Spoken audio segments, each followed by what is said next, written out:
Once again, good evening, ladies and gentlemen, and welcome to the first official gig of the Law Clinic for 2023, I think.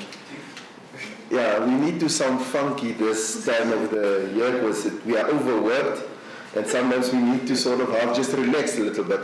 So guys, welcome again to the topic that we will discuss tonight is one that sits close to everybody's heart. I don't see anybody that's going to disagree with me. And tonight we'll discuss Eskom and the troubles it brought to our lives. Not we brought troubles to Eskom, Eskom brought troubles to our lives. Guys, and I want you guys to interact and be free, ask questions. We have a full bench, as we would say in law, a full bench of experts that can assist us with the difficult questions. First and foremost, but before I start, I want to say welcome to our dean, because it is Ramadan and she's supposed to be with her family now because they have a very sacred ritual that's performed at a specific time at night. But we want to thank our dean for actually availing herself. She came running, and I can attest, she came running, the car stopped here and she was out of the car in a flash to be here. So dean, thank you, and thank you for allowing us to have these opportunities in the faculty and actually growing us. So thank you once again for being the person that supports what we do. Then I want to do this from the start. We have our various panelists, and we have two of our esteemed professors in our different departments. We have Professor Winkler. He's in the Department of Energy Studies. Physics, but it's energy studies studies is his main focus. He's like done 32 articles, which is a lifetime for some people. They will say, wow. And we have Professor Bokoro, who's an engineer by profession, and he sits in our Engineering and Built Environment and Technology Department. Then we also have Sipithle Buthelezi from Buthelezi Incorporated. And then people will know this. They will know the voice.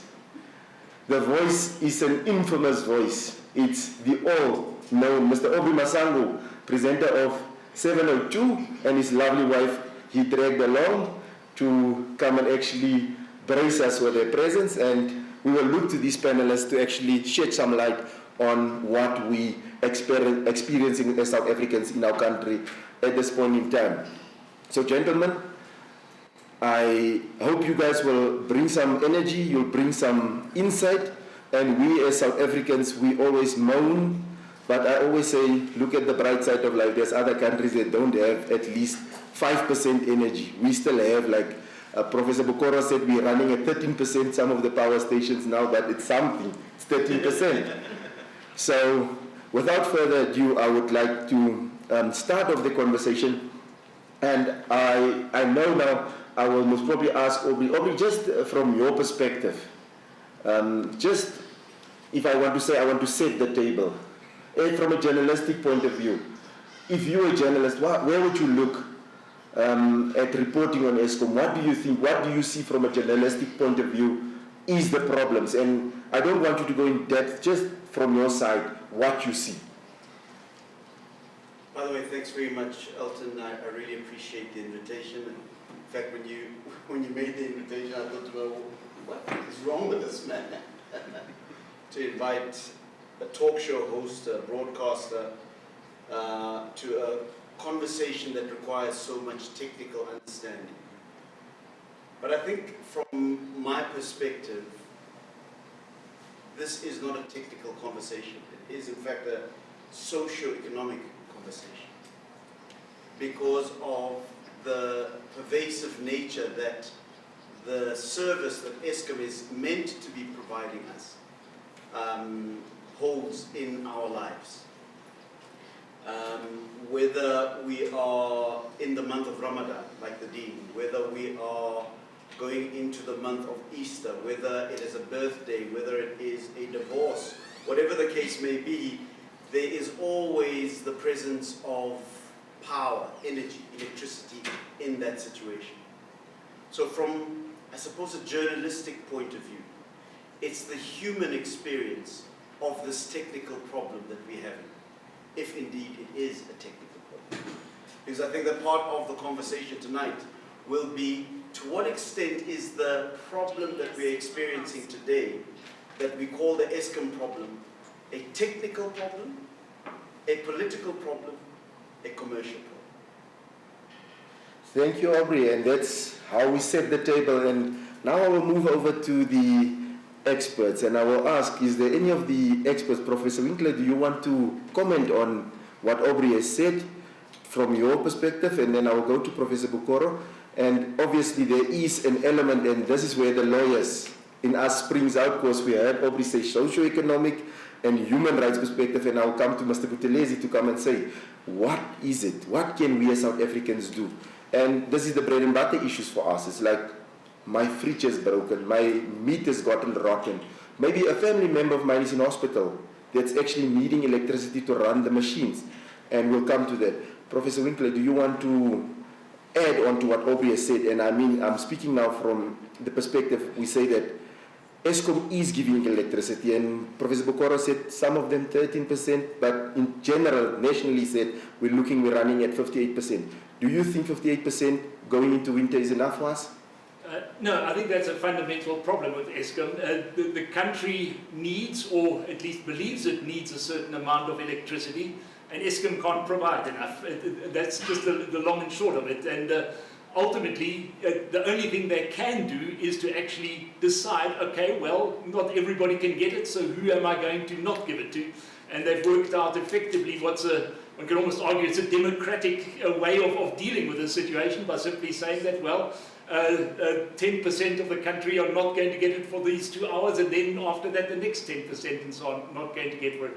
But the unfortunate situation is that the reason why where we are now is that just simply too many existing power stations are broken. If everything was up and running, even with outages for maintenance and so on, if everything was up and running, and most of these plants were up and running not that long ago. We all lived through times when the electricity demand wasn't actually higher than it is now, but Eskom was perfectly capable of catering for this. But now things have just simply gotten, okay, they've been getting older, but especially they're breaking down a lot more, and we can have a lot of discussion about why they're breaking down more. It's partly human error. There is an element of sabotage in it. There's an element of bad planning to it. But that's where we are right now. And unfortunately, we're not going to get out of this very soon. If anybody tells you they have the solution to fix Eskom in 6 months, as some well-known individuals in this country have said, I just don't see how it's going to happen. I think we're in this for several years. And we're only going to get out of it if we actually are going to come up with the right strategies now. And none of these strategies, unfortunately, is going to give tangible, major results in a short time span. But I can elaborate on those things later. I'll come to you, Prof. Don't worry. I will not leave you like that. I'm that type of lawyer. Yeah. I will not leave you. Yeah. Professor Bokoro, but if we say tomorrow morning we wake up and they say, Professor Bokoro, you are now the Minister of Electricity, sort this problem for us in a week's time. Is it possible? Look, I think we've got to be realistic. I just want to use what Professor Winkler just mentioned. I mean, if anybody comes along and say that, look, I can fix this problem in 2 months or 6 months or in a year,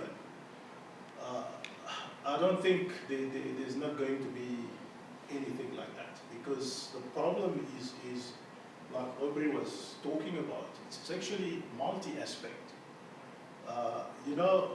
I actually mentioned something earlier before we start. I said to you that, I'm not quite sure if I say that to you, but I said to somebody that the problem in Eskom is not, and I will be a bit controversial here, the problem is not lack of capacity, like many people do say.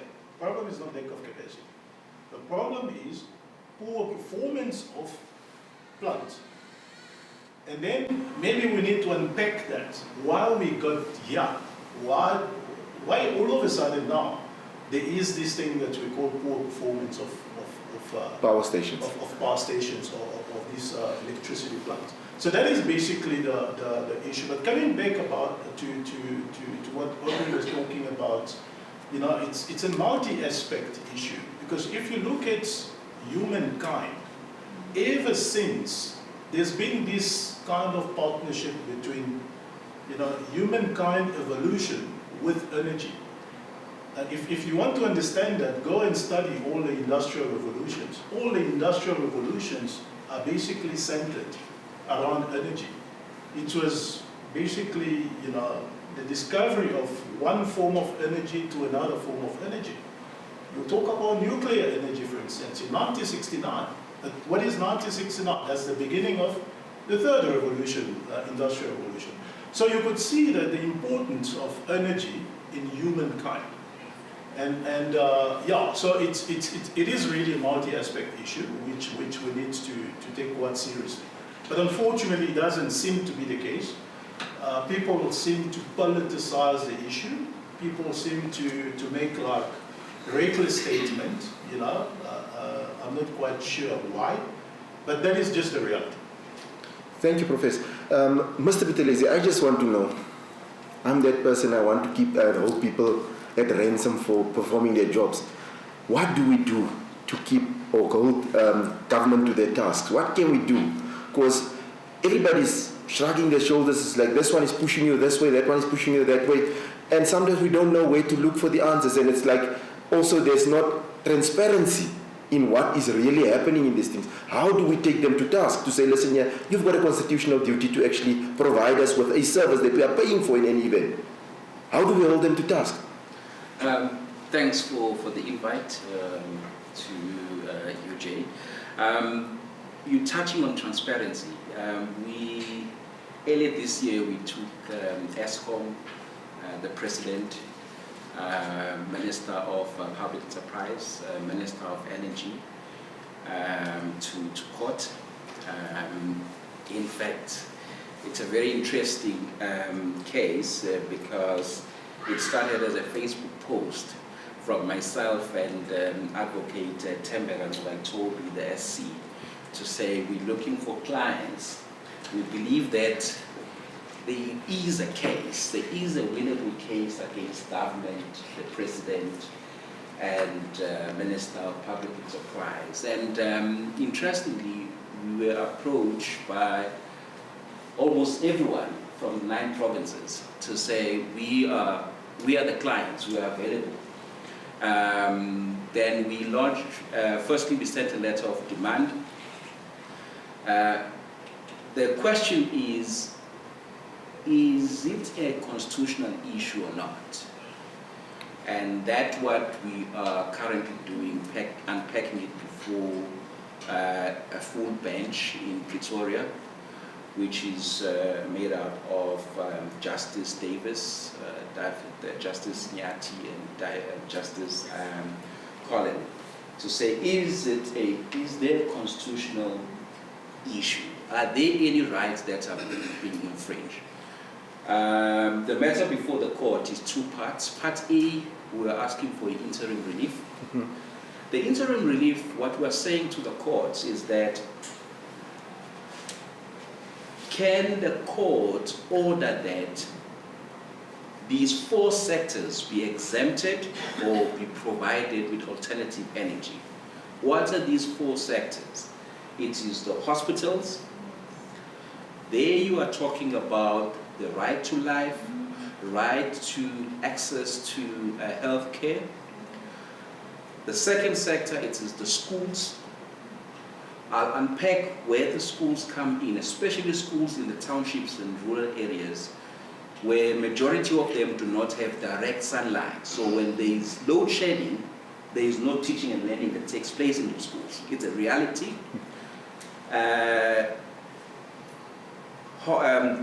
Police stations, the reality is that there you are talking about right to life again, and unpack where it comes in, security, and access to courts, the courts, access to justice. Yeah. Okay.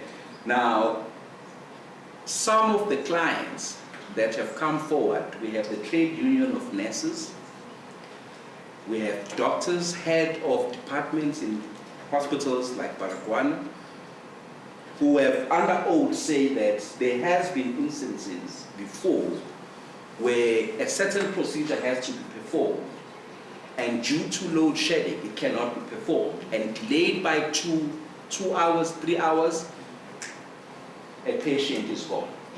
That's the reality that we face. It might not be there, but it's a reality that many South Africans are not aware of, that currently takes place in our public hospitals mainly.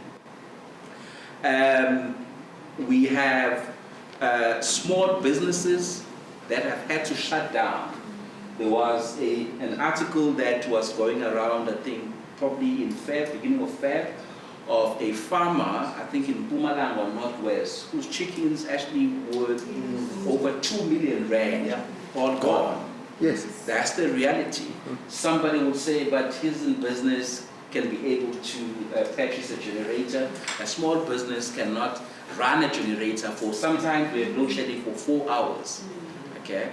So that is part A of the matter, which was heard and completed last week Friday. We are waiting for a judgment. Please share the judgment. Yeah. And really our position is that the court should be able to order an exemption of these sectors, alternatively provide alternative energy, solar or generator. Yes, the argument that will come from the Department of Health or from the state is that there are hospitals with generators. Trust me, if you go to those hospitals, they hardly have budget for this. It's a reality. So a generator is as good as any other furniture. A white elephant, you would say. Yeah. And part B talks to what the Prof touched on, and I think you also touched on, the transparency. Okay? What we're calling for is that the government must be able to have a clear timeline for us as South Africans to say when exactly load shedding is going to end and what is it that has been done to get to that. Because as South Africans, we are in the dark. Literally. One minister will say in 6 months' time there will not be load shedding. The president will say in 18 months' time there won't be load shedding. You get to the 18 months, there's still load shedding. In fact, even worse. Yes. You're sitting at level 6 and threatening, level 6, threatening 8. So what we're asking for is for transparency and clear timelines, and also what is it that has been done to end load shedding. We might not, what's the plan in relation to coal mines? Are we shutting them down? Why are we being offered 8 billion rand by the US, for example? What are the terms of that 8 billion rand? So that's what we are asking the courts to intervene at, to say, can it be, and now that part B is going to be heard in May, as it were. So that's where we are. Is it a constitutional issue? Yes, without any doubt. Definitely. When you have debts, when you have kids, especially in township areas, not going to school or having to, if load shedding is going to be for 4 hours, they might as well stay at home. And how many of those, my kids, can learn from home online? That's what was happening during COVID. But the majority of this country do not have that luxury of having access to internet or a laptop. So that's where we are currently. I will unpack some of the rights that have been infringed in this matter further, so that we are on this. It's quite interesting what the respondents have put forward or submitted. I think one of them but we'll get into the going around that it's not the duty of the state but municipalities. So that's the reality of it, but we will unpack as we move forward with the program. Thanks. Thank you, Mr. Buthelezi, for actually sharing, and I hope you will not be stingy with the judgment, so that I can also start suing them. For a spaza shop owner, I'll sue, because he's losing business. Prof. Bokoro, I know we've touched earlier on this briefly on the energy availability factor, and I think it speaks into the human rights element as to where do we need to sit with energy availability in order to ensure that we protect the right to life, the right to education, the right to even have or run a business effectively. What, and Professor Winkler, I would also want you to come in where you feel, Prof. Bukoro and then Aubrey, you would also come in after them to actually just share your thoughts. Let's get the Eskom train running, although they don't have electricity. Yes, I think if you look at the trend in terms of energy availability factor, since 2008, there's been a significant decay. We started off from, I think, 85%. If you look at the statistics, you will see that we came off from 85 and now we're sitting nationally on 58%. And this has been going on quite drastically and understandably so because of the issue of the performance. And why do we know this? We know this simply because there are metrics that are available for one to actually look at. And anyone in this room can actually go and have a look on this on these metrics. One of those is what you call unplanned. You call it the unplanned capacity loss factor. So what that tells you is basically it's a measure of how much capacity is not available due to breakdowns. So you could see that it's closely related to the number of breakdowns that you have. Because once you have breakdowns, it means now that these capacities actually lost. So you will see now that what has been going on ever since 2008, we've been experiencing a significant growth in terms of unplanned capacity, right? And at the cost of availability factor. So which basically means there's been a lot of power stations breaking down. And as they're breaking down, of course, we're losing capacity. As we lose capacity, so it does affect the energy availability factor. And this is why we're seeing this decay up until currently we're talking about 58%. So to answer your question, where we should, there isn't actually, you can't just give a figure. It depends on how the planning is being done. Because if you look at what you call the dispatchable capacity that Eskom has, right? You look at that as opposed to what is the demand that is out there. And then of course you've got also to factor in things like your emergency capacity. Should they be, today, I'll put it in quote. You hear stories about there was no gas, there was no oil, there was no this and it. What Eskom is doing is they're using what you call emergency power stations to supply the base load. And which is under normal circumstances is something that no power station, no power utility can do. Because the emergency power stations, they got switched online simply when you're on peak demand.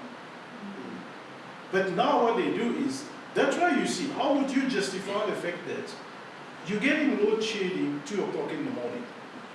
Then ask yourself, who's using electricity at that time? So these are the issues. So there is really no figure. It depends on what you're seeing as figures, and that will make the operators to get to determine at what level should we be. But currently at 58%, it's really not helping the country, because what it means is that we have so many, and just in passing, these previous management of Eskom, what they've been trying, and this is how they got it so wrong, what they've been trying to do is to try and ramp up. There is another metric that you call capacity, planned capacity loss factor, meaning that is now an indication of you trying to service, on planned maintenance, trying to do planned maintenance. So they were trying to balance that at the cost of trying to reduce now unplanned maintenance, right, and balance now what you call the planned maintenance, unplanned versus planned maintenance. And they got it so wrong because what happens is these power stations are so old and have become so unreliable. It's like an old person the older you get, The slower you run. the more likely, the more likelihood of you falling sick. So that is the thing. So now you're trying to say, look, let's do more maintenance to make these power stations to actually run. But you're getting surprised. And as a matter of fact, now you have unplanned maintenance being high, and also planned maintenance actually being high. So It defeats the purpose. it defeats the purpose. You don't have any capacity to supply to. And that's why we went to stage 6 and all these kind of things.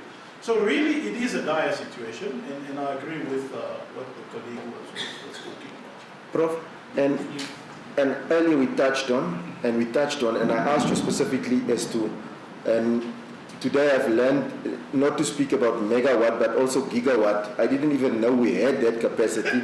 And now I've learned from Professor Winkler that we actually have gigawatt capacity in South Africa. It's just Eskom doesn't use it because it's above their vocabulary or something.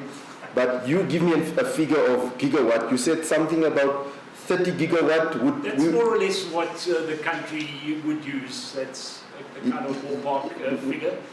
But technically, if you add everything up that Eskom has, if every single power station in the country was running right now, we would have close to 50. So 55, that's also where that 55. Yeah. So that's more or less where that. Now going into that specific, we need 30, and now we know it's winter time. I need my heater. Yes, that's right. So the demand is going to explode. And what Professor Bokoro was now saying, we have now planned and unplanned maintenance, and both of these things, instead of one coming down and one going up, both has gone up. What do we do? How do we go about now?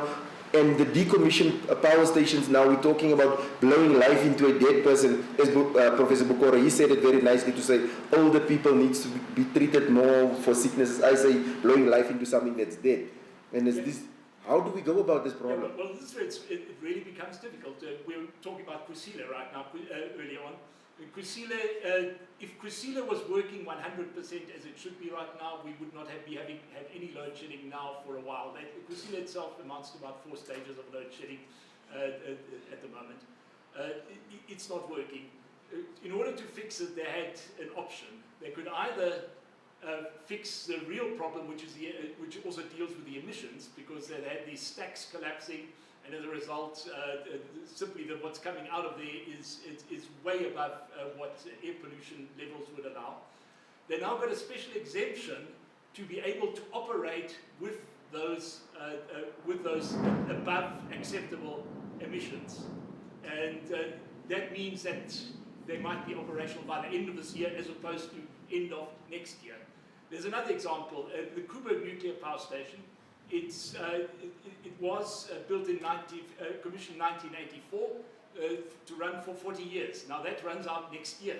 In order to be able to continue running, they need some major operation, which is why right now one of the 2 units of Coburg is down for a major maintenance exercise. Now, are they going to finish that on time? It's supposed to finish in June, just before the worst of the winter. If they can, all very well, but they already tried last year at Coburg. They didn't manage. They didn't even manage to get to the crucial part of the exercise. They didn't even get to the gate, I think. Well, yes, that's right. So ultimately, that didn't work. So if Coburg doesn't manage to get fully operational again in June, it's one extra stage of load shedding for the July or August period. If I can maybe come to another aspect, the whole question of planning was mentioned. That, I think, is something where the government has been shown to be at fault. The way the country operates is that it works on an integrated electricity plan. So every 2 years, this plan is supposed to be updated. And there's a good reason for that, because technologies and costs are changing so fast that one should actually reassess one's electricity plan every 2 years. We are currently working on the integrated resource plan for electricity for 2019. Now that was passed in 2019, it was actually worked on 2 or 3 years earlier than that. So now we're already 2 years behind schedule. If we look at what's in this 2019 plan, has the government actually carried out everything that's in there? The answer is no. Some of the projects are over 2 years late, like some of the solar and wind projects. delayed implementing those. If those had been done, we'd probably be one stage load shedding better. So these are the sort of questions. To what extent is an integrated resource plan enforceable? It appears in the government gazette. It is the government plan. Is it enforceable or not? That's, I'm afraid I'm not the legal person, but maybe somebody else. Now we'll come to Mr. Buthelezi and hear what is his thought. And I believe you gave him another pointer to post again. Maybe there will be people that has got lung cancer of the omissions from Kusile. You said Kusile's, yes, well, the omissions is above the legal limit. It is. So they're allowed to operate above the legal limit. Well, what was a legal limit now, of course, it's legal in the sense that the government has approved it. Now, fine, yes, that's going to mean that we're going to have more electricity, but it's also going to mean that the people, especially in the vicinity of these power stations, are at greater risk of becoming seriously sick. Now, is that going to lead to a situation in 10 years' time when such a person suddenly gets admitted to hospital and found to have some sort of a cancer that one can imagine might have probably come from there? Did the government just say that, all right, we've got two options, we can either be paying for a year's extra of load shedding, or we can pay for whatever legal cases come against us, and maybe they decided that's a cheaper option after all. Or they're thinking people's life is cheaper. Mr. Buthelezi, I hope you're listening to what the prof say, that you actually start preparing the summons already in your head, so when you get to the office, you just print and then push. Aubrey, I want you to come in and, having listened to these guys, what's your take? What's your take? I think it's very, very important for us to understand that all of these technical realities that the two professors have spoken about are happening within a particular context. And Prof did touch on it in his first rendition when he said that we are in fact experiencing a reality that happens each time we change in the evolution of industrialization. Power and energy becomes a very pivotal part of how things pan out. I'd like for us just for a moment to look at the global, maybe even the intergalactic context in which we as South Africa and Eskom find ourselves. We have a guy by the name of Elon Musk who's trying to colonize Mars. So there's a process taking place at the moment where we are in fact even thinking about going beyond this home called Earth. Right? We're seriously thinking about it. There is real money being planted into that, and part of the reason for that is because there is a very, very real understanding of the finite nature of the resources of this globe. So there's a very, very strong understanding of that. We are in the midst of the proliferation of certain diseases. We've just had COVID-19. We are told that more are coming in different forms that are going to be having the ability to shut down economies in the way that we saw 2 years ago. In fact, I've just come out of a situation with COVID-19 0.2 just last week. And this pestilence reality is real, right? So we are dealing with global realities. Part of what is also happening in the world is that there is a real change in the global centralizations of power. We are watching how BRICS is becoming a real contender against the traditional powers of the world that would have been understood to be the group of 7 nations, right? There is a real change in influence. And those powers are vying for a piece of mind share, a piece of money share of the countries that have certain resources. And Africa is a big, big, big focus on that. In fact, Al Jazeera has just done a documentary that I have not seen, folks, not yet. But they've just done a documentary called The Gold Mafia that speaks of the corruption that's taking place in some of the countries in the African continent. One of the things that comes out of that narrative is that there has been real plans, real concerted efforts, real money put into the capture of Africa. Not just the capture of the state called the Republic of South Africa, but of Africa, because people understand that Africa is the growth node, resource-wise, of the rest of the world. So the reason why I'm and we could point out to all sorts of other things that are taking place in the world geopolitically that are giving rise to certain tensions. The rise of AI, the rise, what's this thing that we've got now? ChatGPT, that can write dissertations. There's all sorts of stuff that is happening. So there's a context that we need to be aware of in which Eskom arises and emerges. Part of that context is this idea of the taking down of gas emissions. What's that language? Moving to greener power, right? And that's facilitated by some of the biggest conferences that we've had, the COP conversations that we've had, that have had big money and for many, very, very many good reasons that are saying that we need to change the way that we use power because of the finite nature of the resources that we have. Very cogent stuff. But in the middle of all of that, you will realize that there are going to be nefarious actions that are going to take place. Part of that is going to involve this idea that says we need a just transition from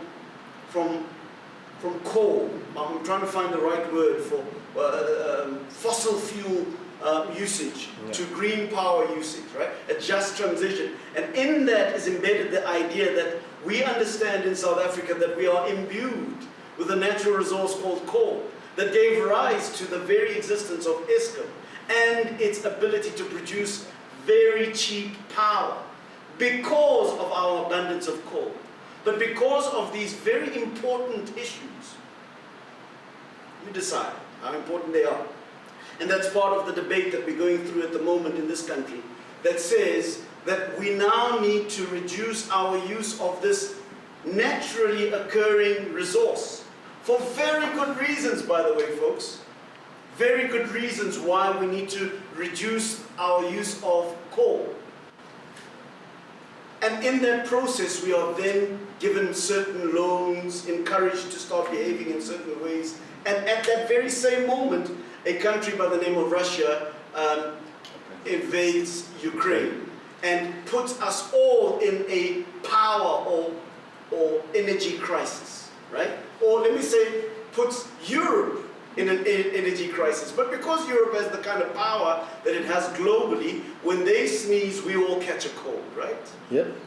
The reality, though, is that we're now in a situation where we are having a political conversation about the righteousness of the conversation around the issue of green power to, from fossil power to green power. A very important debate versus the fact that we have a resource available to us that, as I hear, the best quality of this resource is now going to the very countries that caused the problem to begin with. No, you are 100%. The problem of Africa and the so-called third world's reason why they are the third world is because Europe and the Americas gluttoned on the resources of the world, much of which came from Africa. And it is Africa that must now pay for leveling the playing fields, as it were. We here on this continent have to look away from naturally occurring resources for good reasons. Nobody's arguing about the reasons why we need to have this conversation. But the experience, the real lived experience, is that we are going to have to suffer. And our development as a continent is going to have to be kept back because of this very important argument or this important debate. Important. No one is denying that it's important. But the fact of the matter is that our development as a continent, industrially, technologically, educationally, and all of those kinds of things is going to be hindered because of this very important debate that benefits other people other than ourselves. Who gets to enjoy the benefits of the 8.3 billion rands, whose terms for the loan, which should be reparations. This loan, this 8.3 billion rand loan, by the way, that's the 8.3 billion rands loan is what we have been told. There are other loans, and the terms of that loan is that the technology that must be bought to bring about this just industrial revolution, not industrial revolution, but this change from transition must be bought from the countries that give us the loans. What the hell are you talking about? They're borrowing us money to actually buy from them. So they are making us more indebted to them. Precisely, and it is loans that my youngest son, 6 years now, is going to be paying. His grandchildren are going to be paying.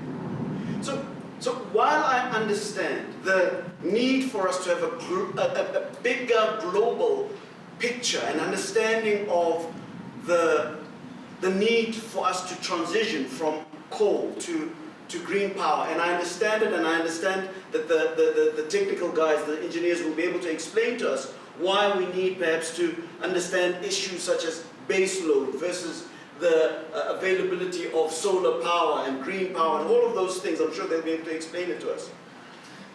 The question that those of us who are in the chattering classes, in the journalistic space, are asking is, what is the socio-economic reality of these very important debates on the people who are supposed to be the beneficiaries of these very resources that they keep getting through Richards Bay from us? Yes.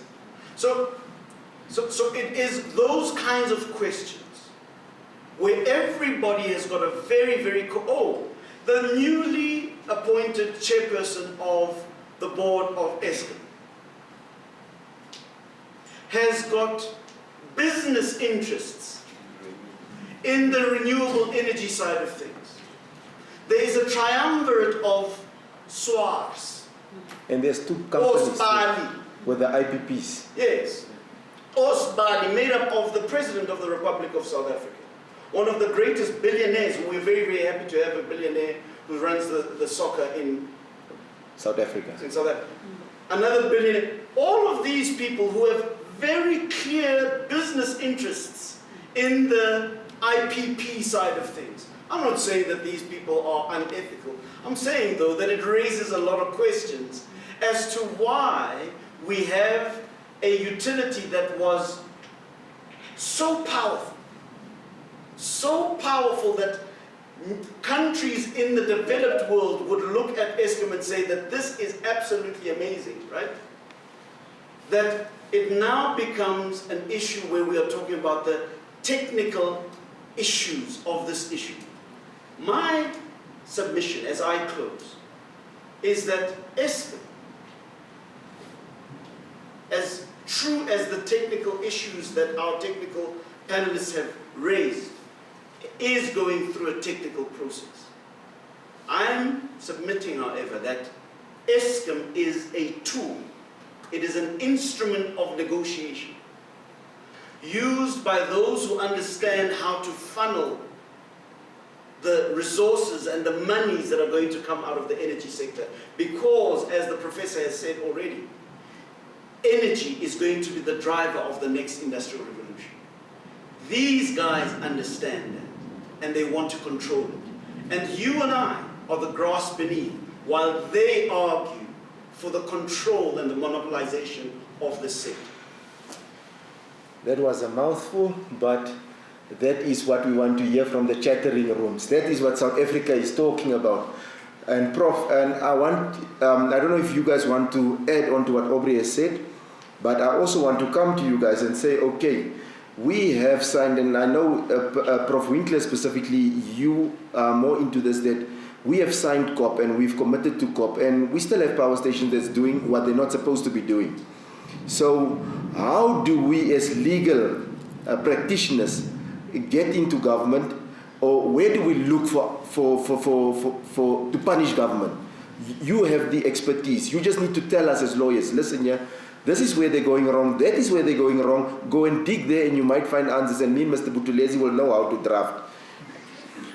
Yeah, well, the problem, I guess, is that we're all taxpayers, so yes, there are some solutions, but they're all very expensive, so ultimately somebody is going to end up paying. Yes, Eskom's got this massive debt at the moment. Does the government step in and just take it over? Make life a lot easier for Eskom and make it easier to fix things. We also mentioned earlier about some of these long-term breakages.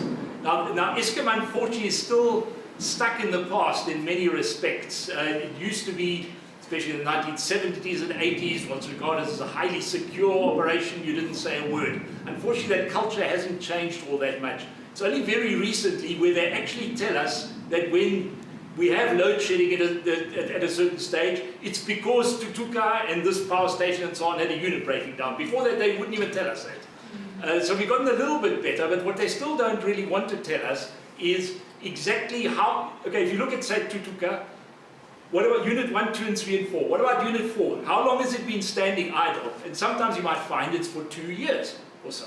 And then you say, well, why hasn't it been fixed? And the answer would quite often be, well, it's going to cost us such a lot, is it really worthwhile doing it? Might as well build something new. And so I think that's one of the reasons why we have, whenever you look at, they also give a breakdown of the outages. They'll tell you planned outages, unplanned outages. And as was mentioned, the unplanned outages are always very, very high. But at the same time, many of those are outages which have been ongoing for literally years. And so the question is this a question of money? To some extent it is. Should we be fixing those things, or is there a better way of doing things? Do we just build something new? And ultimately I think what it boils down to, and certainly there is a lot of, unfortunately the energy space, and because of all the money involved, is one of the most contested and nastiest sector in the whole country. You get very clearly defined lobby groups. You get the coal lobby, the nuclear lobby, the renewable energy lobby. All those are fighting very hard for their share, you know. So it's a very nasty business, and what we really need is to treat this as some sort of a national problem, and not something, a fight between sectorial interests. That's really what it is. That it would really be a big achievement if one can actually come up with some sort of a plan which can genuinely be seen to be free of any kind of influences from outside. Something which looks at, this is the situation, this is roughly where we need to be, this is how we can get there, this is option A, it will cost you so much, these are the pluses, these are the negatives, and so on. And that's what's the ideas behind this planning exercise. Why it's supposed to happen every 2 years. Why, when a plan comes up, it's sent around for consultation and so on, people can object and so on. But that's where we need to go if we want to go forward. We need to depoliticize this and see this as a national crisis. I don't know if we still have Sanela. I saw Sanela's hand was up, but it seems like Sanela is missing in the meeting, because I wanted to know if she has a question. But Prof. Bokoro, I just want to come to you, and earlier we had this discussion where you said we can have short, mid and long-term plans to actually fix the problems. What should be our short-term plans, mid and long-term plans to actually, is it to say, listen, yeah, just break down Kusile, break down Modupi, because these things, ever since they've been built, they've never worked. Should we just get bulldozers in there, say clear the land and people can build houses, and we start at a new spot? What do we do? Yeah, maybe that is an interesting question in the sense that, yeah, we need to solve a problem, but what is the problem? So that is the first thing that we need to get so clear. Yes, the problem largely is in terms of, some people will say it's operational level. But also, we mustn't forget that it's always a strategy that dictates what goes in terms of operation. And some of the issues that have been mentioned by Aubrey and my colleague Professor Winkler also did touch on that. There are some of the things, if I were to comment, I would say that time has come for South Africans to actually ask difficult questions to government. And I think that maybe it has been happening, but certainly not in terms of energy. Because you will recall that President Mbeki once had to apologize to the nation by saying that, look, we should have built more power stations. Let's start from there. Why power stations were not built? Because Eskom clearly predicted that we're actually running into problems. But why power stations were not built? Do you want me to tell you? Some of the reasons. No, you can just say. I don't want to claim that I know all the reasons, but some of the reasons are that, you see, in the minds of government, it was this question of capital, right? Remember Eskom, monopoly, right? It's actually fundamentally some kind of a monopoly-driven entity. You know, this is government. But in the world then, it was this, and you could actually see it in some other African countries, where they actually went and borrowed money so that they can invest in energy sector. But if you go see the statistics in terms of how much that money that those governments have borrowed have actually contributed in raising, access to electricity in those countries, nothing. And you see in South Africa, it was pretty much the case where government said, look, people will bring money in the country to build power stations, which did not happen. And this is one of the reasons. So these questions, some of the questions that have been raised here, are important questions. Aren't we finding it difficult to understand that you're talking about the just transition, you're talking about transitioning into green energy, we need to decommission all these power stations. Yes, that's fine, but we still have enough coal in this country. And some I don't know what Professor Winkler will say, I would love to hear what he thinks about it. But some people are predicting close to a century of coal usage, right? But isn't it strange that these countries that are telling us about green and all these things, some of them are very reluctant to sign all these agreements. These are the countries that are polluting the world more than South Africa. But they want South Africa to sign. So I think before we even solve the problem, we must understand the true nature of the problem.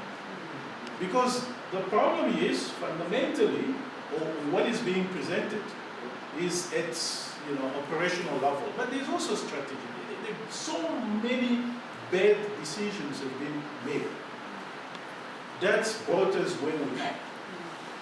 And I think that is fundamentally what the situation is. Yes, we need to answer your question, some of these power stations, like Professor Winkler was talking about, some of these power stations, basically, they've seen better days, because the average, it's like talking about, actually it's 45, but they bring it to 50 years. And I think in 2029, according to what I know, in 2029, Krill Power Station and Matla Power Station will be decommissioned, because they would have run for 50 years. So we're talking about approximately 5 years. About close to 5,000 megawatts that will be gone. But nobody's saying anything. Nobody's saying anything. So we're waiting when that happens. Then we want to. Then we get to load shedding, Stage 12. Stage 12 or 14 maybe. Right? So these are the things. And there are things certainly that we can do on short-term basis. But you must not underestimate the level of poverty in South Africa. Because when you're talking about people going solar and all this, to have a proper system, proper solar system, just to support you when you have no power in your house, will cost you like 100,000 rand. Now, you tell me that if you take a drive around our townships here, do you think people can actually get to that level? So you can see that I think we need to start there, and I think what the colleague here are doing, these are initiatives that citizens should actually, ask fundamental questions to government. Because Prof was talking here about, they tell us this, but how much of what is being said, it's actually truthful? Yeah. There have been a number of occasions where the spokesperson will come on national radio, sometimes on national television, and say that it was these reporting. I'm part of the South African Institute of Electrical Engineers, and at some stage we invited this gentleman, the CEO of Eskom, he just retired. He actually admitted that to us, that in some cases, they will struggle to get to find out what the problem is. There is a breakage, right? But they can't determine what really caused the breakdown. Now, this spokesperson is under pressure. He must go on national, he must go see Aubrey and say something. And then he will come up with something. That's why we had things about, the coal is weight and all these kind of things. So these are the issues. Yes. But when that is being said, people hear that. Some people who know that this is not true, they laugh about it, but nobody's saying anything. So what I'm saying is there are certainly a number of things, and some of these things, interventions that government has proposed, they do make sense. But what I'm saying is they are not really taking into consideration, the real picture of what the problem is. So that's why these things are not taking us any forward. Thank you. Thank you. I see Sanele's hand is still up. Sanele, can you come through with your question? We're ready to listen to you. Sanele, can you hear us? Hi, Mr. Hall, can you hear me? Yes, I can. Okay, thank you. Maybe I have two questions, one relating to the current legal proceeding in Pretoria to Mr. Buthelezi, and I just want him and everybody in here and you to just interject. My biggest question or my worry is it's all good and well, we know in practice getting an order, but what about the enforcement?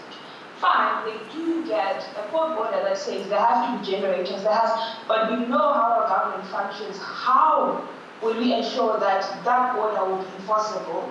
That's my main question. The second question now going to generators, I think also one of the speakers touched on it, because now what we see, or personally what I'm trying to see, is the trend of nuisance law now. Because you have someone who has a generator, but the generator is making noise, and going back to now all those, we know that we did in varsity nuisance law now, because now I feel like it's also going to be on the rise, because people have generators, but now I can't see, because of that generator now it's infringing me on my other property rights. So those are the main two questions that I want to ask. The enforcement of that court order, if we do get it, and the aspect of nuisance law now, how can we regulate that, or how do we go about that? Thank you, Ms. Ndlovu.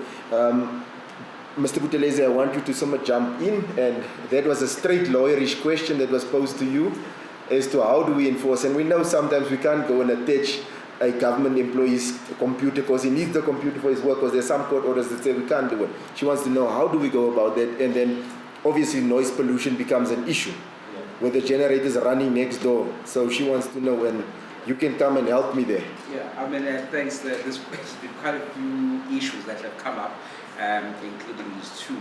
But maybe before, or maybe let me just go straight to that. In terms of enforcement, we do trust our courts that they are there for a reason, to ensure that if, for example, we say, if, for example, the court gives an order that, by the way, I think it has to be, I had to mention this, in terms of legislation, anyway, hospitals are supposed to have alternative or a backup by law, and that has not been happening. So what we are, some of the things that we are asking for, they should have been in place anyway. There's no hospital in South Africa that should not be having an alternative. So in terms of enforcement, we do trust, in fact, that was one of the issues that was raised, that how do we ensure that there's enforcement? You know, the courts are there to ensure that there is enforcement. If an order of court is not complied with, as lawyers we know exactly what to do to make sure that it is complied with. Okay. In terms of noise pollution, it's quite interesting that I had an issue with my neighbor who had a generator before me. Just because he had it before you. When I decided to have a generator, then she stood at the balcony on the other side. What is happening here? Now that my generator seems to be making more noise than her generator. So it's a reality. You get people rushing to court to obtain an interdict, against a neighbor who's making a noise with a generator. But obviously, I guess the good thing for those that live in gated communities, what we've been getting is body corporate asking for drafting of regulations in terms of generators, that you can have a generator during the week up until Thursday, you can have a generator until 10 o'clock, on a Friday, 12 o'clock. Now you have those regulations that have been put in place in gated communities mostly. That has been happening. I think just to go to some of the issues that have been raised in short, Aubrey, from what he's saying, is this man-made then? Does it mean that there's really nothing that we can do? Because if the intention is to move away from fuel and go green, can you stop the big players? Okay? Because why I'm saying that, there was in 1998, in terms of planning, in 1998 there was a white paper on energy policy in South Africa. That policy says South Africa will have a crisis in 2007. The energy that you have would have depleted by 2007. Hence, in 2008, we started seeing problems. And that very same white paper outlines what is required of government in order for us not to have the issues that we have. Now, if we knew as back as 1998 that we'll be sitting in the dark today, was it then deliberate that nothing was done? No power. Medupi and Kusile were only commissioned in 2007. One of them is supposed to be ready in 2026. Both of them, as per the words of the former CEO, were flawed.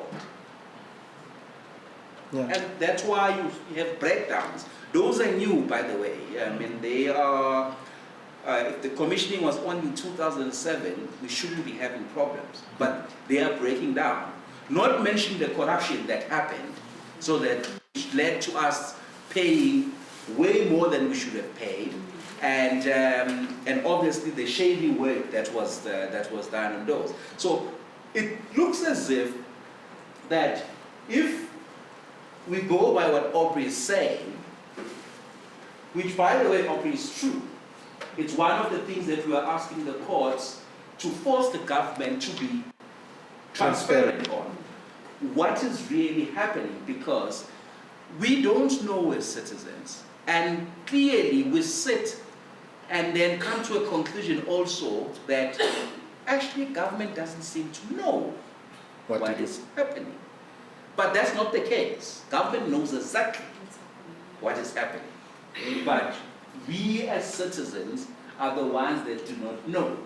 So that's why we are now running to court and saying, force government to tell us.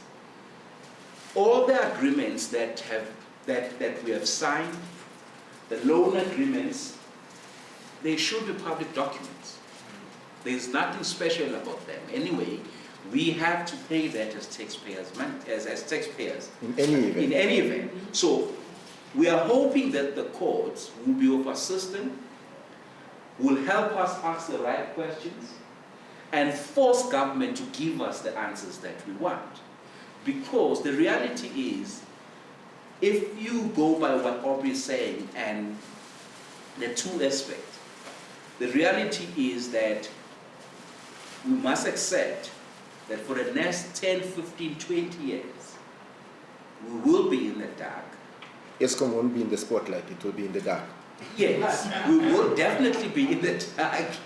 And we must, if you can afford, get off the grid.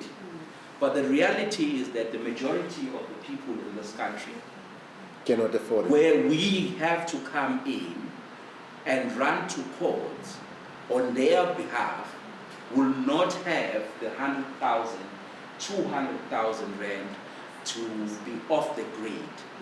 That's the reality. And which also means that the rights that are protected by our constitution will continue being infringed on. And some of those rights, unfortunately, you cannot have an excuse on, like the right to life. You know, you cannot say that as Eskom we don't have budget.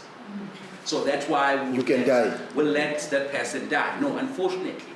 So that's when then we need to really hope that our courts will assist us in this case. And we are hoping that we will get an order. And we are hoping, Sanele, that it will be an order that can be enforceable. I mean, if, for example, you had to install a breaker in Bara, in Soweto, specifically in Bara, so that when there's load shedding around Bara, it doesn't affect the hospital. Doesn't affect the hospital. Do that, because I believe it can be done. Okay, it can be done. If it means putting solar panels, I mean, not as a lawyer, but as a citizen of this country, if you're able to pay 350 rand to over 2 million people a month, if you have R1 billion or more than R1 billion, or the 600 million to give to citizens, surely you can spend R1 million on Bara putting solar. Or if you can give it to Tottenham Hotspur, for instance. Yes, you know. Just thinking.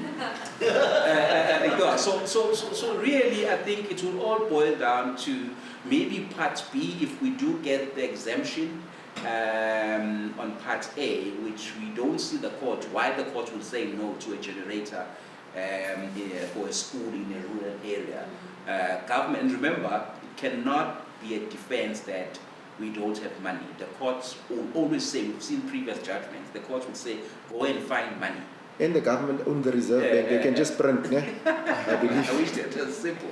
So we are hoping that Part B will sit here or will be able to have access to these documents, and really government will be able to tell us what's the plan, what's the schedule, what is happening. Should we really just forget about Eskom and our coal? By the way, it's quite interesting that when you're talking about coal, if you look at the court papers that have been submitted, I mean, you can look at, these are public documents now because they are before the court. The defense that have been put forward by the ministers of public enterprise, ministers of energy, and the presidency, I'm convinced that they did not sit down and agree what the position we are going to put forward in court. Because one minister says this, the other says this, and the presidency is saying this in the same case. And that's where the problem is. And when you sit down and you realize that there are interests within government that are pulling one direction, the other is pulling in the other direction. I mean, we've seen on social media comments like, it seems as if Minister Gordon is fighting with Minister Mantashe. You know, Mr. Mantashe will say that coal mines are not going anywhere in South Africa. And Gordon would say something else. He will say something else. And in court papers, you also see that it seems as if the respondents do not have one position that they should be putting forward. I mean, by the way, it's important to note this, that none of the respondents, which are government, have actually put forward a defense that indeed constitutional rights have been violated. They've all accepted that's the position. That indeed constitutional rights are being violated. And even the president on national TV said on Human Rights Day, you know, service delivery is a violation of human rights. You know, so that's where we are. And I mean, But then, having listened to Aubrey, having listened to the two aspects here, and then I'm sitting here and looking at the white paper as back as 1998, then the only conclusion is, if it is indeed man-made, if indeed Eskom cannot find what's the fault with some of the power station, then whatever that we do is in vain. It looks like it is in vain if the intention really is to go green. If that's the plan of government that we currently don't have access to, we are hoping that we'll be able to get access to, then it means that we will really be in the dark for ages up until we have fully implemented the green energy that everyone is talking about. We had a question there, so I'll take the question from the gentleman with the red collar and then the lady with the spotted dress there. Can you just introduce yourself, just shortly say where you're from, and then you can pose the question, and then I'll ask the lady, and then we'll ask the panel to respond. Oh, okay, no, thank you, Chair. My name is Noah Fabuze. I'm doing my PhD in electrical engineering. So this is my research subject as well. And I also happen to be working for one of the utilities. Eskom. I just wanted to clear the air. Should we hit you outside or inside?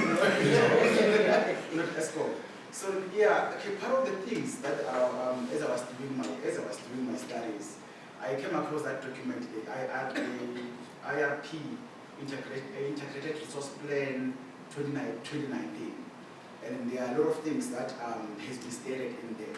But if you could now look at the way the document is drafted, it speaks of itself of what might have happened. Because if you can check there, they've listed even the aging of the substation, power station that was supposed to be going off as of last year. And then usually in the power utilities, when we are doing the planning, a decade or 2 decades before the decommissioning, just like we're supposed to have a plan. And then because the entire winning, so that's when you look, because from 2018, I think from November, 5 November 2012, that was the window PIDA 1 came into place. And then in May 2013, 2, and then in August 3, because of what was happening now, and there was this belief that the RP, by the time this one that decommissioning, the RP will be up to speed to replace the one that has been decommissioned. If you could, because that's why even in 2014, that when we signed off this emission things and all of that, you look at even last year, we lost Kobe power station, we have about 1.8 gig. We lost 1 unit, and then 2024 next year, Kobe is set to retire as well. And then by 2031, about 8 to 12 gigawatts has to be off the grid, especially with the old power station, the coal power station. So then by looking at all this, and then now looking at the fight between your Pravin and then your Nkosazana and Azuma and everyone, that's when I would begin to surface that in my own analysis or in my own narrative, and then I was able to be part of this meeting because of some of these things that it fed actually into my narrative.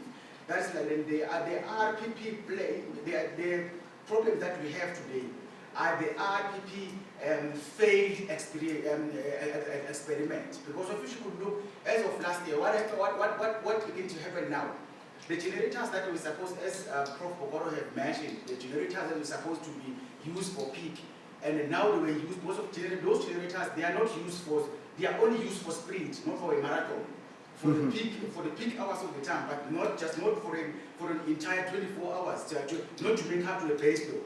So that now when they pick all these generators, what happened now? They will fail without any doubt, because they were not meant for that. They were only meant for the split.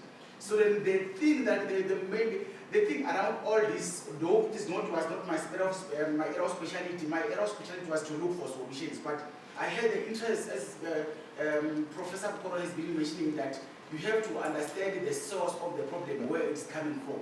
The source of the problem, it is coming from the decommissioning of the coal plant, and then we had now this belief, I don't know if the studies and all this information we gathered correct to say by that time, this thing, all this coal power to retire, the RPP should already be in place. And on the other side, the population, the growth of population, I myself, for example, where I grew up, we depended on firewood for energy. But the bushes where I used to fetch the firewood, they are connected to grid today.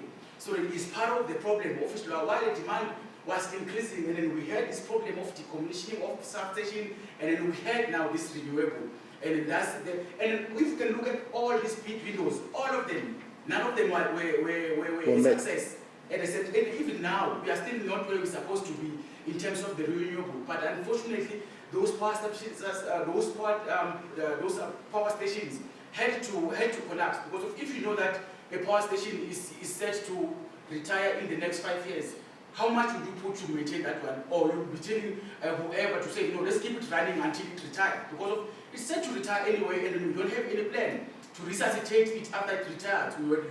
You are trusting something else. By the time we wake up, it's too late. That's why you will never get into the clarity or into this the transparency that you're speaking about, because of it is a failed project.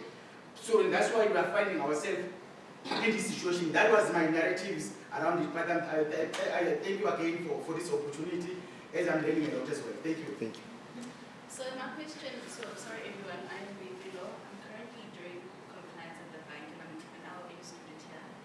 So my question is directed to Mr. Buthelezi, and it's just really a thought that crossed my mind as to what are the prospects, or would it even be possible to have electricity enshrined as a basic right in the Constitution?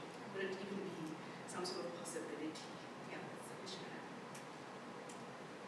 have. Mr. Buthelezi, can we say electricity is a right in the Bill of Rights? Can it stand? I think that's her basic, what she's driving at. I think with Eskom having taken the full responsibility of supplying electricity, you then, of supplying I think with Eskom having taken the full responsibility, or having the full responsibility of supplying energy, you then, because there's national legislation also in place, you then take away the rights. Because remember, you cannot generate your own electricity at a certain level. I think there are laws that are in place. Okay? So when there are laws in place, when you don't have that right as a citizen, it basically takes away your right to generate your own power. So if that's the case, and where we are sitting now, with a situation where social economy rights have been interfered with, one could look into that, because healthcare is been interfered with. Right to life has been interfered with. Security has been interfered. I mean, the reality what we have in this country now is that during load shedding, there's more theft of cables. By the time load shedding, by the time the 2 hours is over, electricity doesn't come back because the thieves have actually stolen the cable. So that's the reality. There has been cases where, constitutional cases where the courts have ruled that, health care, water. By the way, we've seen a publication by the city of Cape Town that they are unable now to supply water due to load shedding. Why? Because the water systems, they utilize electricity. And that was the case with Tshwane, if I'm not mistaken. Yeah. So those are the realities that we are currently facing as a country. I think there's a question. Prof. Winkler can go, and then I'll come to you with a question. Yeah, just concerning the decommissioning of coal plants, so far very little has been decommissioned. Komati had this last year, and that's not even a state of load shedding. Other ones like Grootvlei and Camden were supposed to have been decommissioned a while ago. In fact, in some cases they were so-called mothballed, but then they were brought back again because we had the load shedding back in 2017. I don't think it's correct to say that that the IRPP solar and wind projects were unsuccessful. They delivered exactly what they said they would at the time when they said they would. The main criticism of those projects is that the early ones were very expensive. Now the prices come down a bit, but there were never, the amount of solar and wind installed in this country at this stage is small. It amounts to less than 10%. So even though there's such a lot of debate is happening about, but solar and wind at the moment is making very little difference. The country's electricity is still run, over 80% of it comes from coal. And the fact that Medupi and Kusile are not living up to the expectation, that is ultimately where why we're having all these problems now. If those two were running fine, we'd still be a bit in a tight spot, but it would be a lot better than we are. And yes, they're new, they're not supposed to break down. There's a question there at the back for the gentleman there. And then I will give like a last round of comments for our 4 panelists after the question. I don't know what the question entails, but let's hear. Hello, I'm an electrical engineering student with Prof. Boko. So my question now revolves around sustainability. So if Eskom wants to recover and looking at South African politics, the simplest way to be in South African politics is to stay at university for 8 years and abuse the system with no qualification and finally get that first one, while you've been on SRC for years, and then somehow they look at your loyalty and your activities and you make it to parliament. Next thing you'll be the next Mandage and you'll be the Minister of Minerals and Resources, the Minister of Electricity if that does last. And the next thing, you have no technical knowledge and you have nothing to offer in that position. And then now we have the likes of Prof. Bokoro, who is a professor, we have his colleagues, we have everyone who are comfortable in the academic space and can have these conversations, but then when are they going to apply the power knowledge, those expertise, and try to implement the technical knowledge we're talking about here and actually have it benefit the country? Thank you. We've got another question there, so that there's the mic. I just have an observation, if I may. I'm Mighty Faculty of Law at UJ. One of my worries is our international obligations versus our local demands. I'm sure that if you ask a child in a township that goes to school, that climate change is not the main concern, if you're not having access to education. But climate change is real, and at international level, South Africa was the first or second country to pledge our nationally determined contributions on how we are going to reduce our carbon footprint by 2013 when we signed the Paris Agreement. This is not realistic in terms of the fact that we are coal reliant. So it might be a good idea also for the Department of Environmental Affairs, DERCO and Eskom to communicate, because now we're also in violation, or we might be in violation in 2030 also of international law. So that is quite concerning. Thank you. Thank you. The gentleman there, I will try and help you. With the SRC, that notion I've seen that people will sit on the SRC for 2 terms, not do nothing in school, and after 4 years they get a diploma, then they get an advanced diploma, and then they go into politics because that's what they came here for. And obviously they don't pick up expertise, and that's the sad thing about it. And our government, you can see they would appoint, now at least we've got a Minister for Correctional Services and Justice and Constitution that at least has an LLM. For years, we had somebody running the Justice Department who doesn't even know how to do a bail application. So that is the norm. It's like, if you're not a cadre, if you're not a comrade, then toughies. So I don't want you to ask that of Prof. Bokoro now to become a politician. We'll rather keep him as an academic and educate the UJ folk. Prof, don't go. Stay. So that is the plain answer. If you're not a comrade, you will not get into that door. And if you don't want to be corrupt, and my colleague here, Mr. Buthelezi, we can still have another debate about Eskom and corruption, because there's the coal mafia, and you guys have heard where they take A-grade coal and give us stones for the turbines to burn. Doesn't add up. And that's the type of things. Marty, for me, on the international law sphere, it's simple. My calculation that I will make is like, a life in front of me, international law. I'll violate international law every now and then, because they don't arrest the American presidents for violating international law. So why would I worry? I would rather save a child's life in South Africa, because we're contributing the least amount of these emissions in the world. So why should we worry? Let's just burn. So that's how I would see it. That's how I would see it. I would not think, okay, I've signed this agreement, because everybody signs agreements, but the big players, they break them every now and then. And some of the big players, as Prof. Winkler said, they don't want to sign them.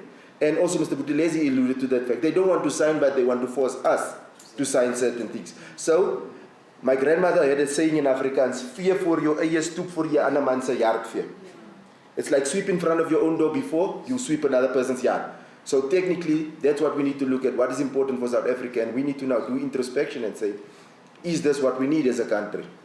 What do we need? We need electricity to educate our kids, to make our country more healthy, to make our country a more viable option, to make our country safer. And that's things that's guaranteed in the Constitution that the government should be doing, and they're not doing it. So, gentlemen, I would start randomly. Oh, there's a question there for the gentleman there.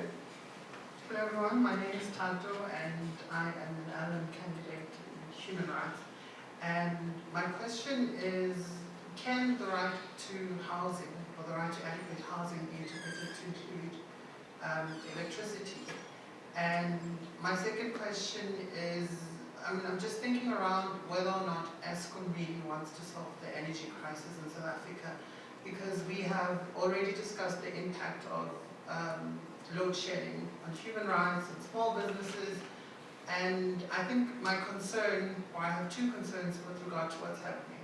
Firstly, that there's no active movement in the sector, in the legal sector. There is some challenges, but there's no active movement and coalition against load shedding. And the second concern that I have is really whether or not Eskom wants to solve the issue, because I know that there's a report that was published by the Public Affairs Research Institute that basically says that people that have gone off the grid, 40% of the people that have went off the grid are willing to feed into the grid. To feed into the grid for the rest of the people. And I'm sure the other 60% can also be convinced to feed their excess energy into the grid. And I haven't seen any technical approach from Eskom to try and get that energy into the grid and actually make sure that people have power. So I'm really concerned about whether or not Eskom wants to solve the energy crisis, and maybe if that's the approach that we need to adopt in challenging the issues with Eskom. Thank you. And I think that speaks into what Aubrey was alluded to earlier, that it's geopolitical and there's much bigger players at this. But any of the panelists that want to comment on that? I think there's one question that where right to housing include. I think it's similar to what the lady asked earlier on. Yeah. I think in order to protect the rights in the Bill of Rights, unfortunately many of them actually need electricity. You know, so then you cannot then ignore or lessen the importance of electricity when you're talking about your right to life, because if someone needs if someone's life or someone is on the machine, as a patient at the hospital, then in order for you to protect the right to life, you need electricity. Access to health care, you need electricity. Water, you need electricity, because all South African water systems, they use electricity. So when you have municipalities saying that we aren't able to submit this, we are about to start load shedding on water. I'm not sure what water shedding. Water shedding. Basically, it means that it interferes then with your right to access to water.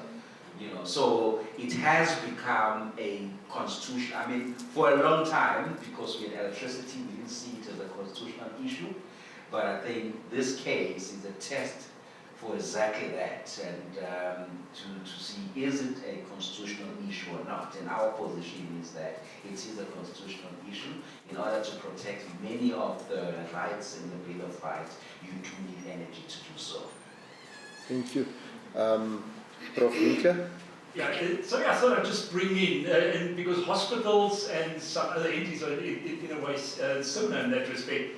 If you look at most shopping malls in this country, they've either covered their roofs in solar panels already or they're about to do so. Now they're not doing that because they're particularly green or something like that, they're doing it because ultimately it's going to save them money.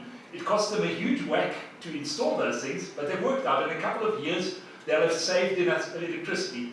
Now why can't hospitals do exactly the same thing? After all, the municipalities like complaining at government departments themselves are the ones that don't pay for their electricity bills, and that's that's really the way one should be going. Your schools as well.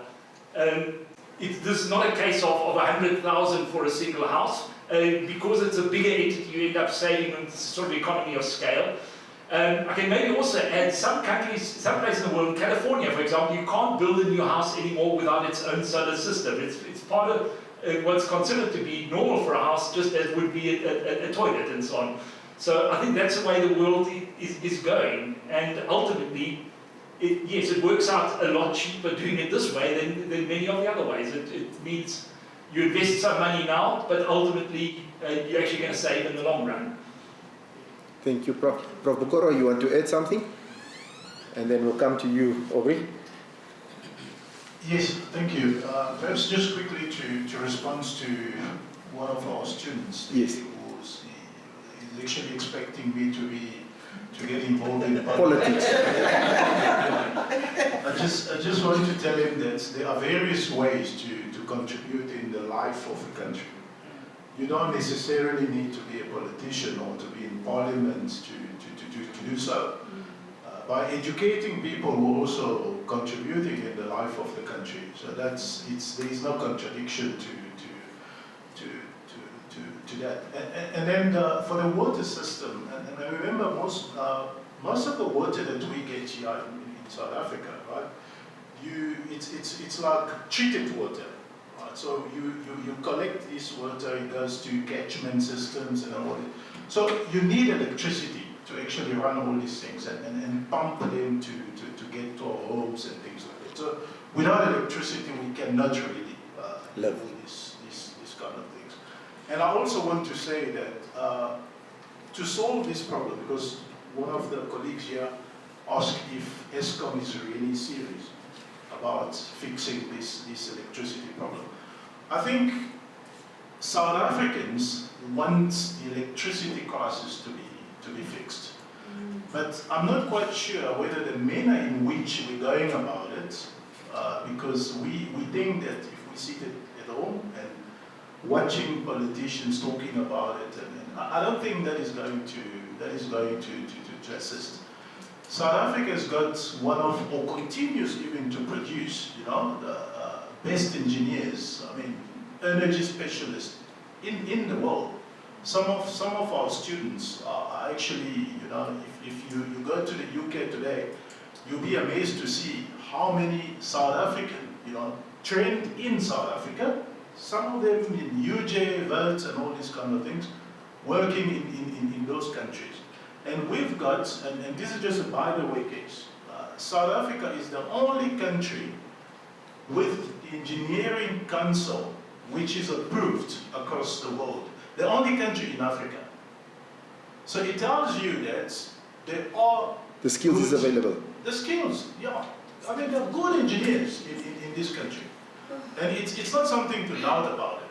But all these people, like I said to you, the SAIEE, which also is to some extent part of the Engineering Council, took a decision to start interacting with these politicians because these are the people making decisions. You could be an engineer in Eskom and proposing perhaps the right thing, but the final decision is not yours. So I think these professional bodies need to be brought into the equation to actually assist towards, finding a lasting solution for this problem. It cannot just be politicians. And not that I have no esteem for politicians, but they've actually proven to us that they are not winning. So we actually need engineers and professionals to come on board and help assist in solving this problem. Thank you. Aubrey? A mouthful was said, and I know you've gathered a lot here. Give a talk show host with Mike.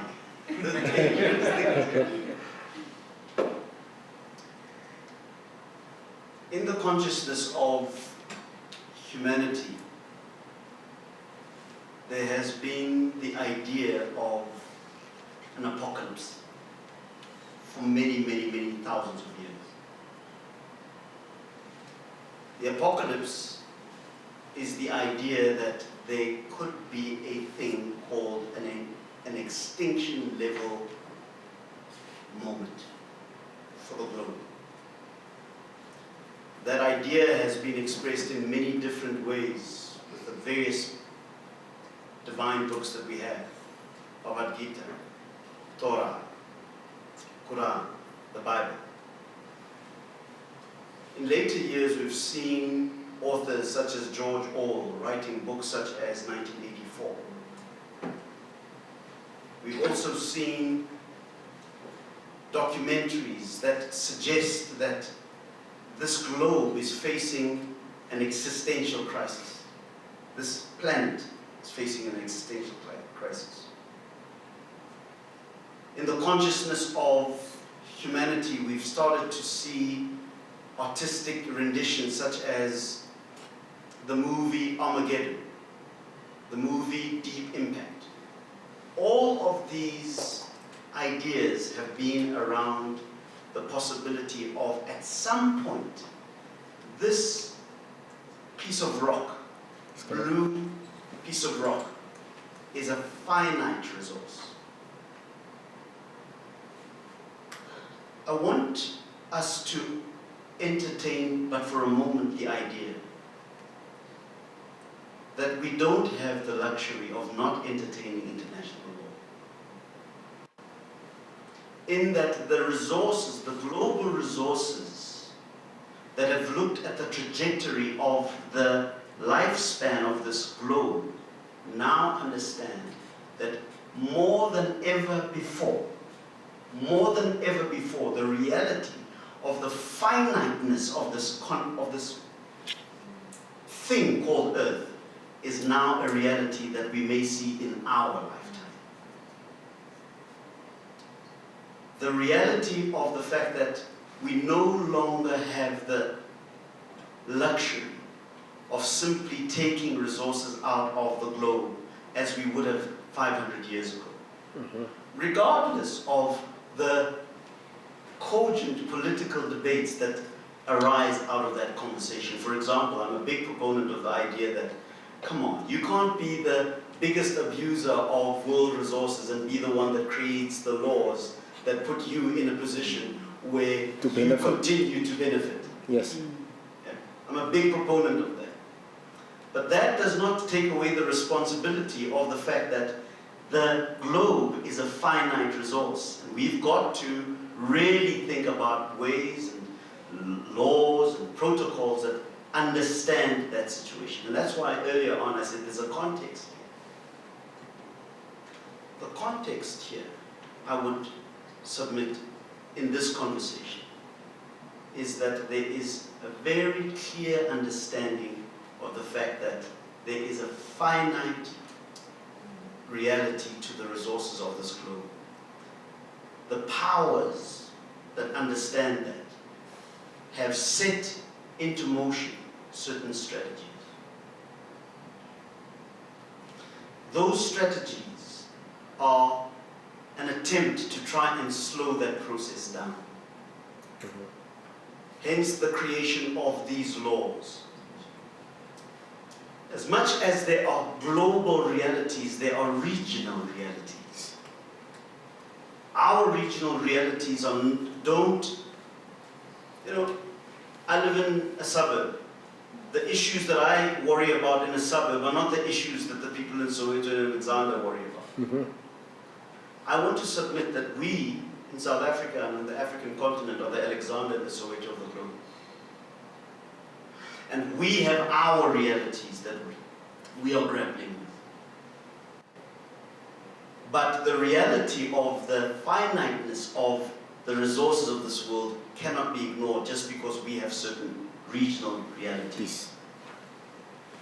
We therefore need to be a little more sophisticated in understanding that we've got to accommodate the realities of international law, because they also speak of realities that will affect us. But we've also got to balance them out with the realities of the regional realities that we are facing here. I want to suggest that the reality that we are facing at the moment in South Africa with regards to Eskom, and by the way, Eskom would love to keep going. They want to solve the problem, I think.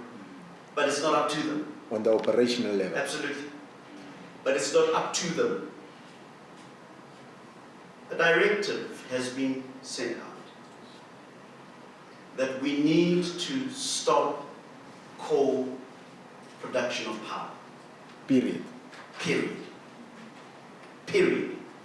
Doesn't matter how many people go out and toy. Doesn't matter how many people are, and the reason for the stopping of coal may be legitimate, but the regional experience is saying, but we can't. It's not feasible. It doesn't make sense because we've got coal. Yeah, we've got the resource. We've got the resource. We don't have in this room the luxury of populist one-liners.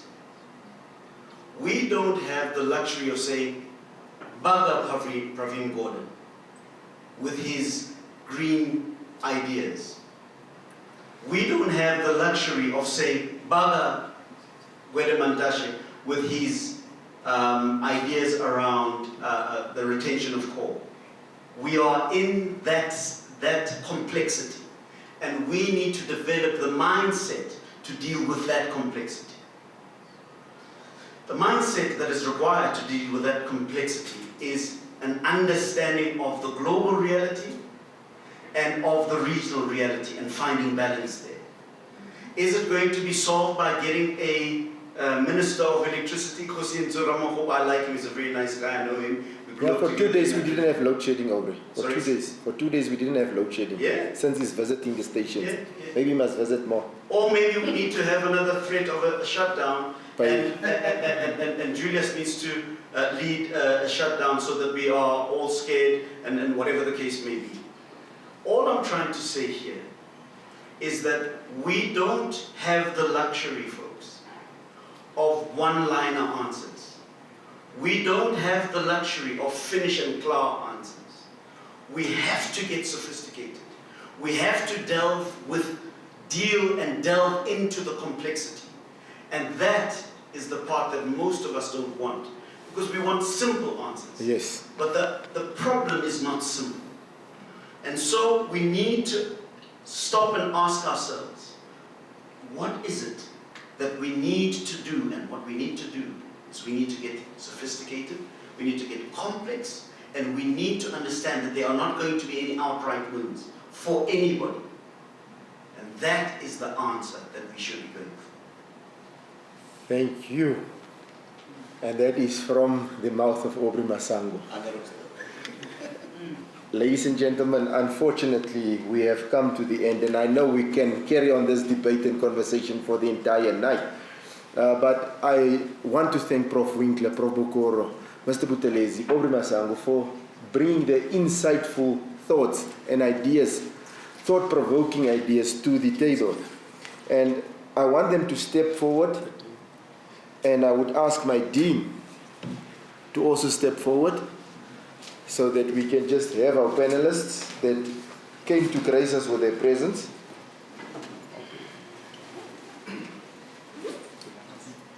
Okay. Let's see.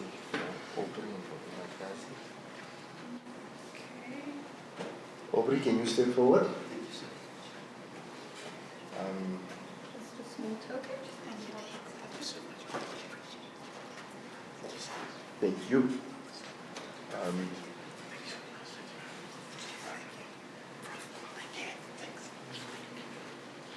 And then it's Mr. Vilakazi. Can you step on, Mr. Vilakazi? Buthelezi, sorry. He's from Vilakazi. Buthelezi is his law firm. Sorry. He's Mr. Buthelezi from Vilakazi and Buthelezi, and our two very own in-house experts on energy and electricity, Prof. Bokoro and Prof. Winkler.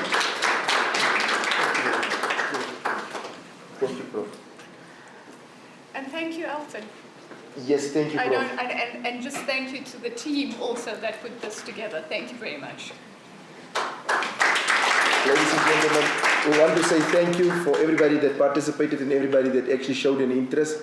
And I think this is something that we need to follow up, because there's still corruption that we need to discuss, of how our coal is disappearing to Denmark and Poland and all these other countries except to our turbines. So we will still get to that part of the conversation. But I hope you enjoyed it, and also if there's topic that you want to discuss, please make it known to Mbuso.